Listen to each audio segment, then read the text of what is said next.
प्यारे बच्चों, अजुक सब्जेक्ट नईमी जमात हज़ किताब। मौजू हवाच आलूदगी सपदन वल नुकसान। अमिक गोडुक हिस्सा पर हवा सानि माहौलुक अख अहम जुज यम बगैर जू जोचन हंद जिंद रोजन नामुमकिन छु।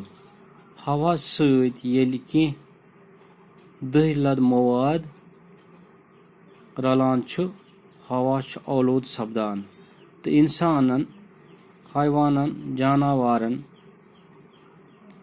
कुलियन कटन छु ददार वातान। हवा आलूद करन वल अंसुर छु खास पट गाड़ी, फैक्ट्री, हवाई जहाज तो रेल गाड़ी बेतरी यम जहरील गैस तो दह नबर त्रवित हवा गंद करान तो जू जोचन हंद बापत वबाल जान बनान। सनती तरक्की सत गो हवा यूत मुतासिर जे हवा जहर बरतो गैसों सत बरित तो शह हेन सत यम कीमियाई माद सेद सनिस जिस्मस मज दाखिल गसान। फैक्ट्रियों तो गाड़ियों मज ज्यादा पहन carbon dioxide, nitrogen, oxygen, sulphur dioxide तो कार्बन डाइऑक्साइड ही गैस नेरान।